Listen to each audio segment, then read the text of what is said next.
Good morning. Welcome to the Egg Lab. We're looking at another Mega Drive 2 today.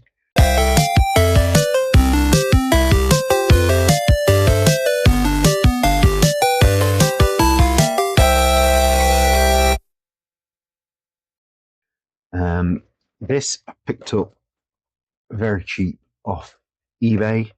I shouldn't have said that really. This is a present for my brother-in-law for his 50th birthday. So it's working. I've tested it already. It works fine. They are getting on a bit. So I'm going to do is I'm going to spruce it up a little bit and give it some mods and get it presentable as a 50th birthday present for him. So first thing I'm definitely going to do is a capacitor change, full capacitor change, just so that it gives it longevity, so it's going to last him for a little while, or for the foreseeable at 50.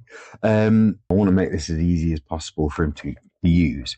So I'm going to add a HDMI mod to this, which is, it's not as simple as obviously just sticking an HDMI plug in there. There's a board that goes with that that will upscale the video.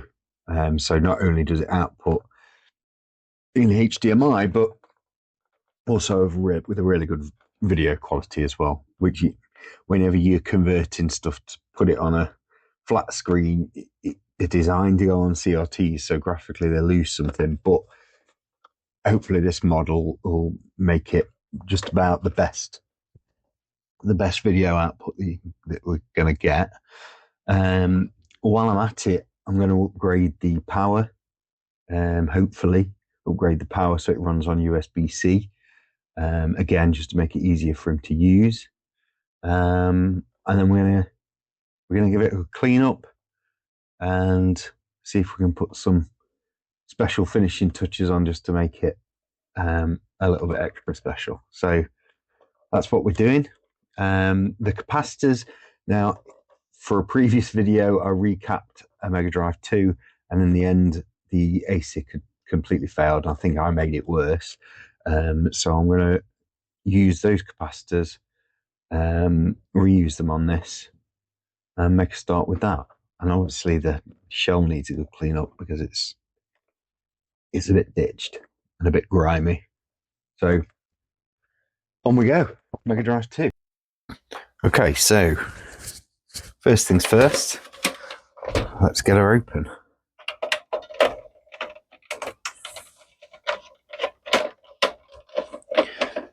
These Mega Drives are real easy to get into. You've just got 4 screws on the bottom, and they're normal Phillips screws, no special bits required or anything.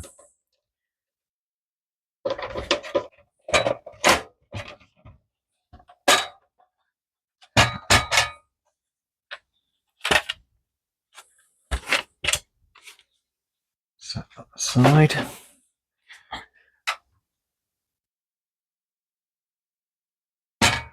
Get the shielding off the top now. So these are the capacitors. These look like the originals. They don't look too bad. There's nothing, not seeing any obvious signs of corrosion or leakage.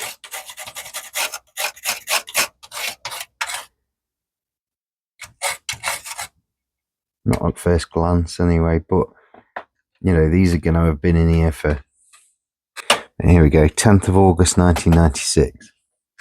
So yeah, exactly 30 years.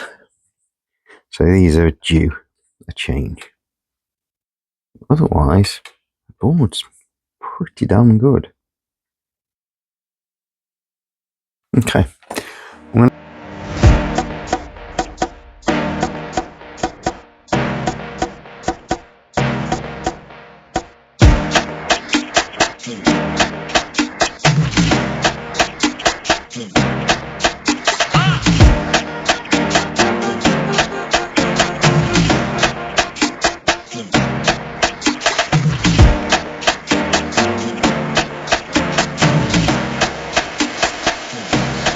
Okay,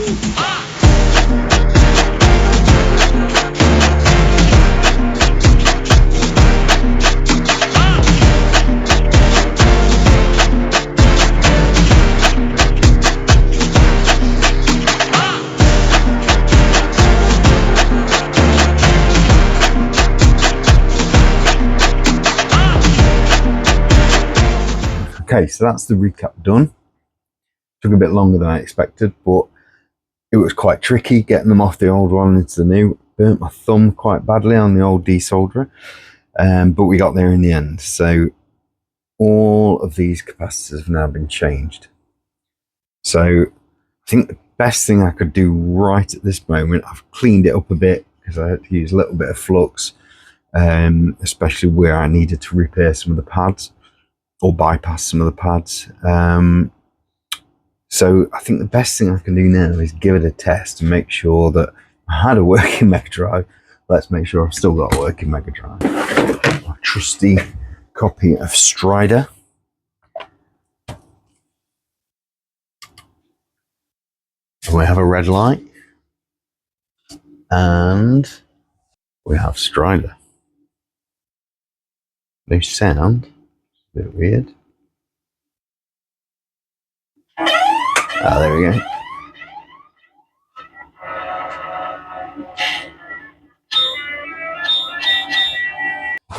So, good news is we have a working Mega Drive still, so I've not made it worse, which is always, for me, a bonus. So, it's recapped, it's ready to roll. Next comes cleanup of the case, and let's get modded. We're going to stick a HDMI output on the video, and we're going to hopefully replace the power with a USB-C. So this is the HDMI mod. You can kind of see where it's going to line up. And there, like that. Because there'll be the plastic post that comes through here. So it fits nicely into the case. Now that is going to mean part of the case is going to have to come out to make room for that. I'm going to deal with that later. Okay, so I'm going to start here because we've got a PAL version of the console. These two tiny little pads here need to be bridged. So I can't tell you how small these are. These are very, very tiny. So I'm going to have a go at bridging them just with solder. And if that fails, I'm going to have a go at bridging them with a piece of wire. But these are really, really small.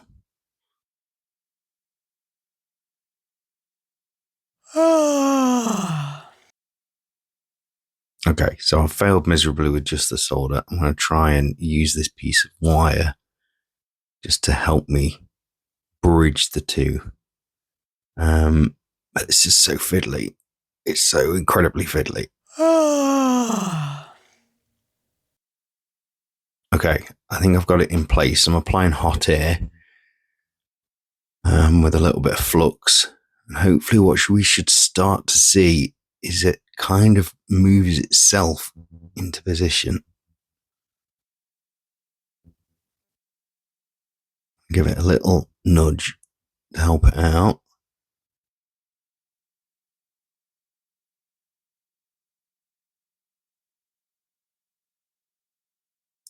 There we go. You can see it's melting nicely now. It's kind of pulled itself onto the pads, which is what I wanted to see. I'm going to give it a little bit more hot air.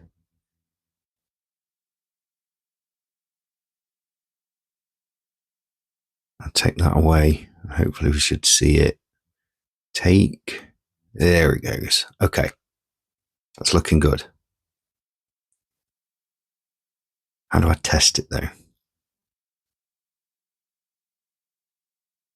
Okay, so, I mean, it moves a little bit. But actually now it's in place. That feels kind of solid. I mean, it's difficult. I'm not even sure how I would test it. And I didn't push it too hard because it's only hanging on by those two tiny pads, even if it is attached. It seems to be pretty solid. I'm quite happy with that. Obviously the wire, and again, I can't stress to you how small this is, but obviously the wire is a little bit too long. But yeah, that seems to have gripped okay. I think I'm just going to get rid of this extra bit of wire. I'm just going to get it with the tweezers and just try and bend it away.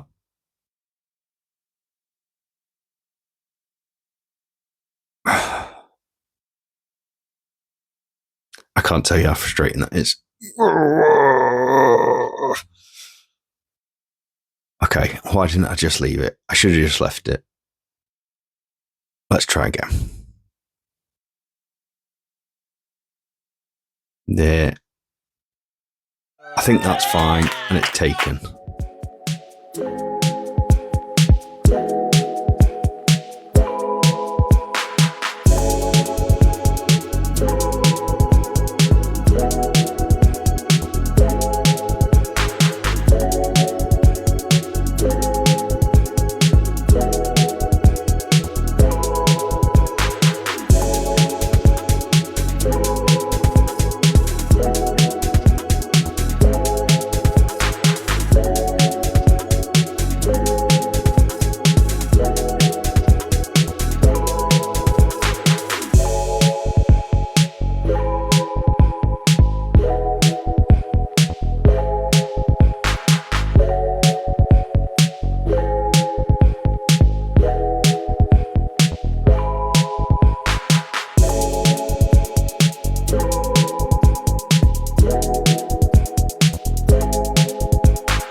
Okay, so now we can see where we are. So we've got all our wires.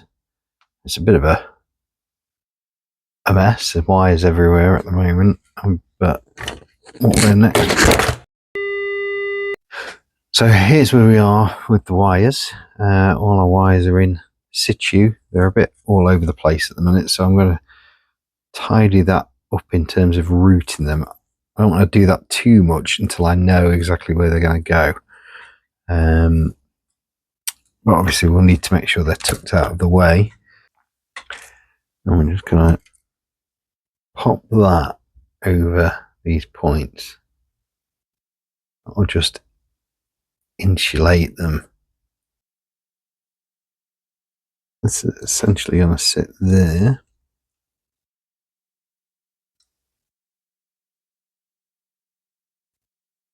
So yeah, I think now I'll connect the other ends of the wires and then I'll tidy them up afterwards. I don't know whether that's a mistake, but that's what I'm going to do.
So this is it. I did reroute some of these wires, so I showed you I've rerouted these under here and then under this chip as well. And I'll tidy these up when I put the screw back in there when we put it back together.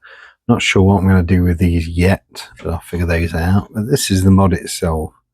That should sit there quite nicely. So coming up in part 2 of the video, we're going to be fitting this. This is a clean power mod from Retro 6. Pretty simple device. Little wire with it, a little plastic device to make it look good in the back of the Mega Drive. And then the device itself. We're going to show you this in much more detail in part 2, so make sure you come and join us for that. What I should probably do actually at this point is test the HDMI. I might do that as well. Okay, so a bit of shaky cam now. We're just going to give it a quick test. So here's our mod.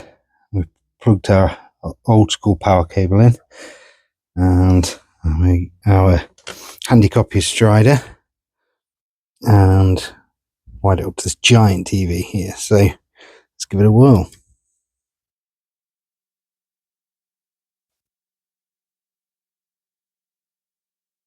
Yes! There you are. Inglorious HDMI. How awesome is that? Right, now we can put the rest of it together.